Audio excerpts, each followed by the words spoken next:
اے مسلمانوں، اب تخفیف کر دی ہے اللہ تعالیٰ نے تم پر، اور وہ جانتا ہے کہ تم میں کمزوری ہے۔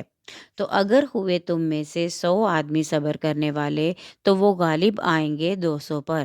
اگر ہوئے تم میں سے 1000 صابر تو وہ غالب آئیں گے 2000 پر، اللہ کے حکم سے، اور اللہ تعالیٰ صبر کرنے والوں کے ساتھ ہے۔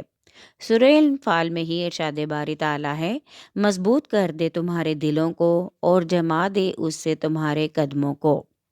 سورہ محمد میں ارشاد باری تعالیٰ ہے، اے ایمان والو، اگر تم اللہ کے دین کی مدد کرو گے تو وہ تمہاری مدد فرمائے گا اور میدان جہاد میں تمہیں ثابت قدم رکھے گا۔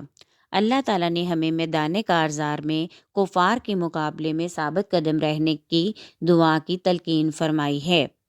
سورہ بقرہ میں ارشاد باری تعالیٰ ہے، اے ہمارے رب، ہم پر صبر اتار اور ہمارے قدموں کو جمائے رکھ اور قوم کفار پر فتح دے۔ اکابرین امت اور استقامت۔ حضور صلی اللہ علیہ وآلہ وسلم نے اپنے صحابہ اکرام کے ایمان و ایقان پر استقامت کو یوں سراہا، ایمانداروں کے دلوں میں ایمان بڑے بڑے پہاڑوں سے بھی زیادہ راسخ ہوتا ہے۔ حضرت عمار بن یاسر رضی اللہ تعالیٰ عنہ اور ان کے خاندان کو بے حد ستایا گیا، مگر ان کی توحید میں پختگی اور ایمان پر استقامت میں ذرا برابر فرق نہ آیا۔ حضرت بلال رضی اللہ تعالیٰ عنہ کو کفار نے تپتی ریت پر لٹایا اور گرم گرم انگاروں پر لٹکایا، مگر ہر حال میں دامن استقامت سے پیوستہ رہے۔ ایک مرتبہ حضرت ابو بکر صدیق رضی اللہ تعالیٰ عنہ نے یہ آیت ان الذین قالوا ربنا اللہ ثم استقاموا پڑھی اور لوگوں سے پوچھا کہ اس کا مطلب کیا ہے۔ انہوں نے کہا کہ استقامت کا معنی یہ ہے کہ اس سے گناہ صادر نہ ہو۔ آپ نے فرمایا کہ تم نے یہ کام بڑا مشکل بنا دیا ہے۔ عرض کی گئی، آپ خود ارشاد فرمائیے۔ آپ نے فرمایا کہ اللہ کو اپنا رب ماننے کے بعد اس پر استقامت کا یہ مطلب ہے کہ پھر بتوں کی پوجا نہ شروع کر دیں۔ حضرت عمر فاروق رضی اللہ تعالیٰ عنہ نے استقامت کی تفسیر یوں کی، یعنی وہ ثابت قدمی سے اللہ کی اطاعت کرتے ہیں اور لومڑی کی طرح ہیلا سازیاں کر کے راہ فرار اختیار نہیں کرتے۔ حضرت علی رضی اللہ تعالیٰ عنہ نے فرمایا، فرائض کی ادائیگی استقامت ہے۔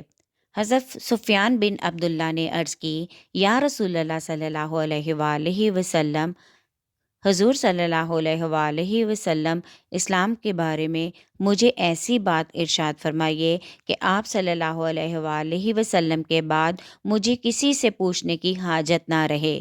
حضور صلی اللہ علیہ وآلہ وسلم نے فرمایا، قل آمنت باللہ ثم استقاموا، کہو کہ میں اللہ پر ایمان لایا اور پھر عمر بھر اس پر ثابت قدم رہا۔ صحابہ کرام رضی اللہ تعالیٰ عنہ کو دین میں استقامت پر جن مصائب کا سامنا کرنا پڑا، کتب تاریخ اس کی گواہ ہیں۔ استقامت یعنی ثابت قدمی کا صلہ۔ اللہ تعالیٰ نے ارشاد فرمایا، سورہ حامیم سجدہ میں آتا ہے، بے شک وہ لوگ جنہوں نے کہا ہمارا رب اللہ ہے اور اس پر استقامت اختیار کی، ان پر فرشتے نازل ہوتے ہیں اور خوشخبری دیتے ہیں کہ نہ ڈرو اور نہ غم کھاؤ، اور انہیں جنت کے وعدہ کی خوشخبری دیتے ہیں۔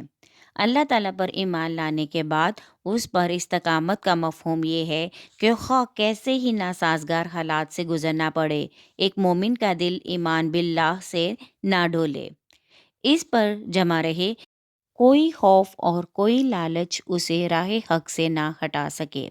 نبی اکرم صلی اللہ علیہ وآلہ وسلم نے فرمایا، اللہ کے ہاں اعمال میں سب سے محبوب ترین عمل وہ ہے جس میں دوام اور استقامت ہو، اگرچہ وہ عمل تھوڑا ہی کیوں نہ ہو۔ ثابت قدم نہ رہنے پر وعید۔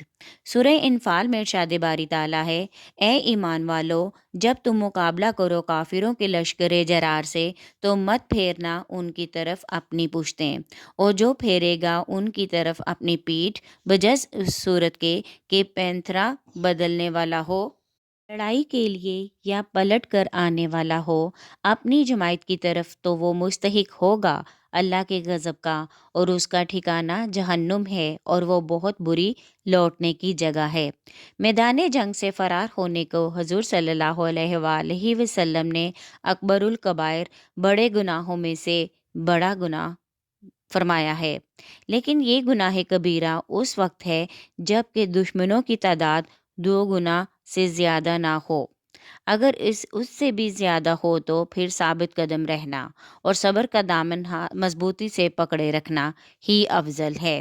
جیسے جنگ موتا میں اہل اسلام کی تعداد صرف 3,000 تھی اور ان کے مقابل میں کیسر کی فوج 2 لاکھ تھی۔ اس کے باوجود ان غلامان مصطفیٰ صلی اللہ علیہ وآلہ وسلم نے پرچم اسلام کو سرنگو نہ ہونے دیا اور فاتح اندلس طارق بن زیاد 17 جانبازوں کے ساتھ شاہ اندلس کے 70,000 شہ سواروں سے ٹکرایا اور ان کو کچل کر رکھ دیا۔ صحیحین میں حضرت ابو ہریرہ رضی اللہ تعالیٰ عنہ سے مروی ہے کہ رسول اللہ صلی اللہ علیہ وآلہ وسلم نے 7 کاموں کو انسان کے لیے مخلق فرمایا، ان میں سے ایک میدان جنگ سے بھاگنا بھی شمار فرمایا ہے۔ امید ہے آج کی آڈیو آپ کو پسند آئے گی۔ پسند آئے تو لائک کریں، شیئر کریں اور کمنٹ میں اپنی رائے کا اظہار ضرور کریں، اور چینل کو سبسکرائب کرنا ہرگز نہ بھولیے گا۔ شکریہ۔